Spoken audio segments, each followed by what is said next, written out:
여러분 안녕하십니까? CTV 뉴스 박은결입니다. 뜨거운 달 8월이 시작됐습니다. 8월은 타오름달, 즉 하늘의 태양과 가슴에 정열이 타오르는 달이라는 순 우리말 뜻을 갖고 있는데요.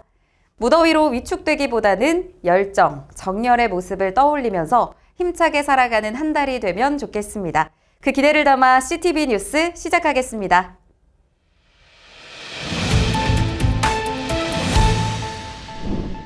총회 기후환경위기대응 특별위원회가 울릉도와 독도 해안에서 탄소 중립 사명을 선언했습니다.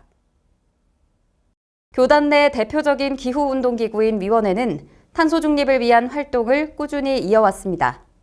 위원회는 이틀간 울릉군과 함께 집회를 갖고 총회장의 명의로 탄소 중립 제막식을 가짐으로써 기후환경 운동의 시급성과 이를 위한 교단의 의지를 선포했습니다. 우리 한국 교회를 아름답게 세우시사 탄소 중립 미션 모든 것에 모든 교단이 한국 전체 기독교회가 영향력을 미치게 도와 주옵소서.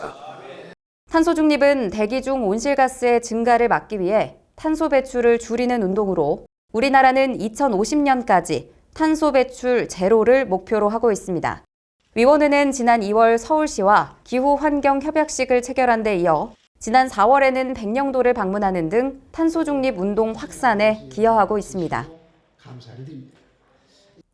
총회 감사부가 마지막 회무를 갖고 총회 임원회가 위임한 제107회기 총회 선거관리위원회의 특별감사를 사실상 종결지었습니다. 감사부는 임원회의를 열어 3주 앞으로 다가온 정기감사 일정을 조율한 후 특별감사에 대한 최종 결과를 논의했습니다.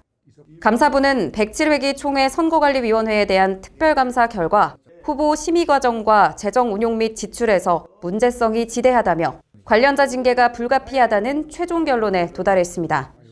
감사부는 총회 규정에 근거한 징계를 통해 선관위에 내재한 권한 오용의 문제를 바로잡아야 한다는 입장입니다. 이에 특별감사 결과를 보고서로 작성해 8월 6일 총회 임원회에 제출할 계획입니다.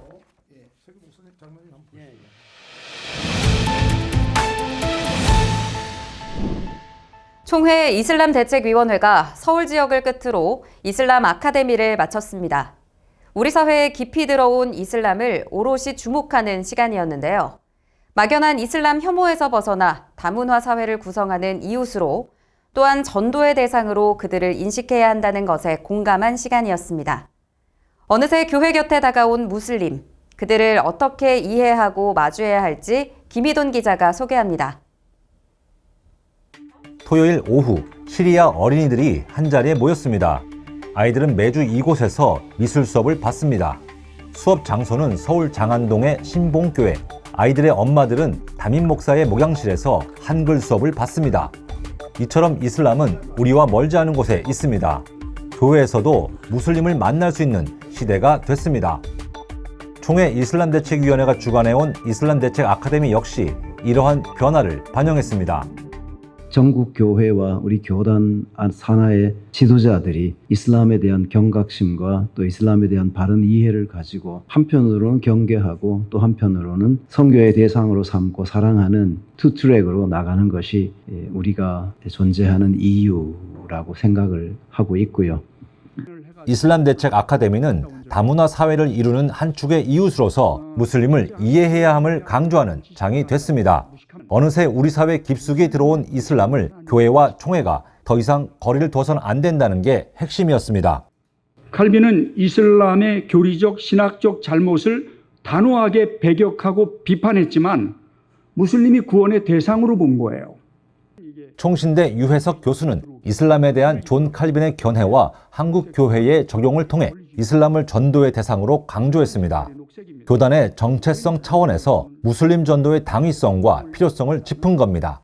놀라운 것은 무슬림의 기독교 개종이 가파르게 증가하고 있다며 이 같은 흐름이 국내에서도 이어질 수 있다고 전망했습니다. 전 세계 모슬렘 남성의 50%가 그를 몰라요. 근데 21세기에 와서 지금 카톡, 페이스북, SNS, 그다음에 유튜브, 기독교 방송, 아랍 어느 나라도 기독교 채널이 없는 나라가 없어요. 그러니까 이 모슬렘들이 지금 와서 깨달아진 거예요. 알자지라 방송에서 몇 년 전에 어떤 뉴스가 나왔냐 하면 아프리카에서만 매년 600만 명의 모슬렘이 기독교로 개종한다는 통계가 나왔어요. 근데 경상남도 김해에 모슬렘들이 많아요. 얼마 전에 김해에 강의를 갔는데 거기에 이주민 사역하시는 분들이 60명이 강의를 들으러 왔어요. 한국교회는 이렇듯 김해뿐만 아니라 전 교회가 선교의 패러다임을 바꿔서 외국인들을 선교의 대상으로 보기 시작한다면 온 민족이 하나님을 찬양하는 역사가 우리 예배당에서 곧 일어나지 않겠는가. 유교수 역시 한국교회와 그리스도인들이 이슬람을 정확히 알아야 함을 강조했습니다. 무슬림의 전도 가능성은 우리식의 일방적 접근이 아니라 그들에 대한 이해를 바탕으로 한 접근이어야 하기 때문입니다.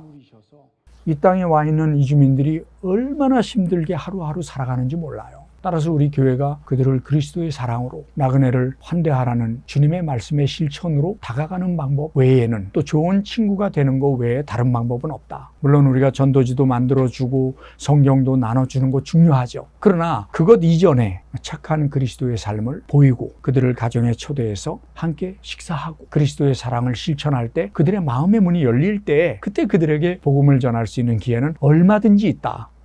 이슬람이 우리 가까이에 있습니다.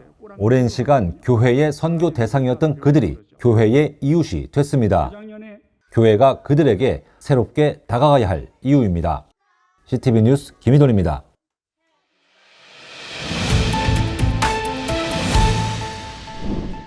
CTV는 지난달 19일자 뉴스에서 세계복음화전도협회, 즉 다락방의 목회자 이탈 현상을 보도한 바 있습니다.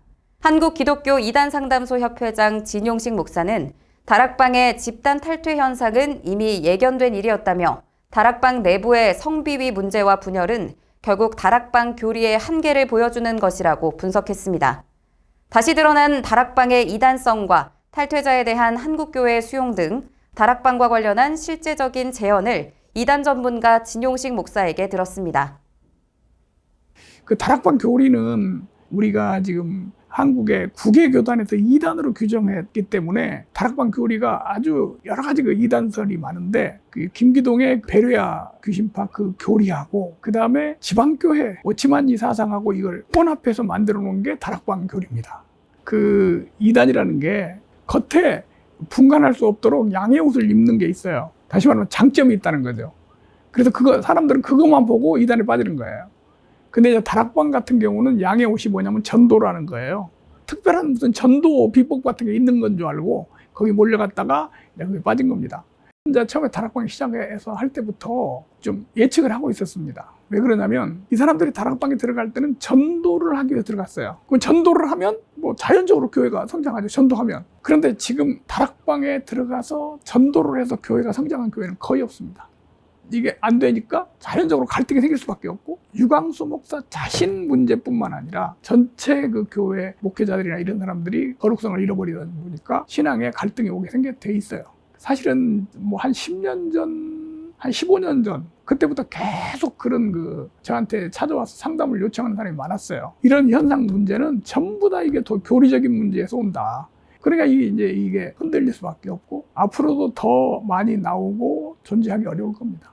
어떤 이단에 있었더라도 그 이단에 있다가 그 교리가 잘못되고 그게 진리가 아니라는 걸 깨닫고 나오는 사람들은 정통교회에서 적극적으로 받아야 합니다. 이 문제를 놓고 우리가 2015년에 총회 이대위에서 이제 심의한 결과 이런 걸 만들었어요.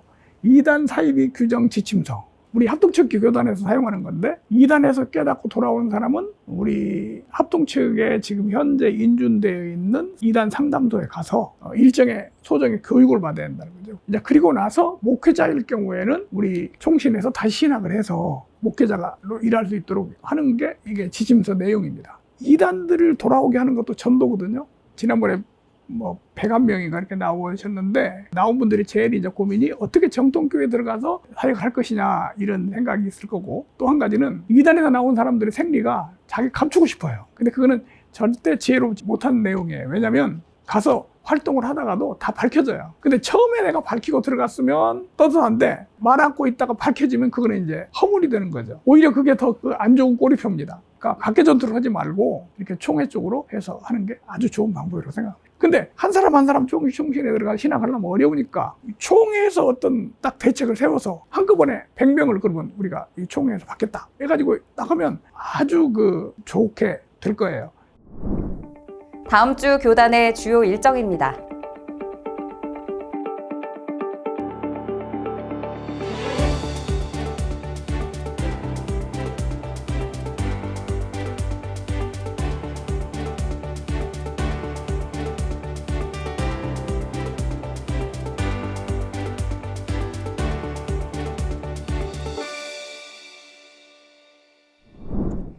(8월은) 그 이름만큼이나 뜨거운 달이 되겠습니다. 109회기 총회를 이끌 리더들을 선출하기 위한 선거운동이 본격화되는 달이기 때문인데요. 특별히 올해 선거는 방송 미디어로 준비되고 있죠. CTV가 총회 사상 첫 선거 방송을 진행하는 방송사가 됐는데요. 제108회기 총회 선거관리위원회와 함께 CTV가 투명하고 공명한 선거 문화를 세우는 데 기여할 수 있기를 소망합니다. 전국교회와 구독자 여러분께서도 지켜봐 주시고 응원해 주시길 바라겠습니다. 이상으로 CTV 뉴스를 마치겠습니다. 다음 주에는 더욱 알찬 소식으로 돌아오겠습니다. 고맙습니다.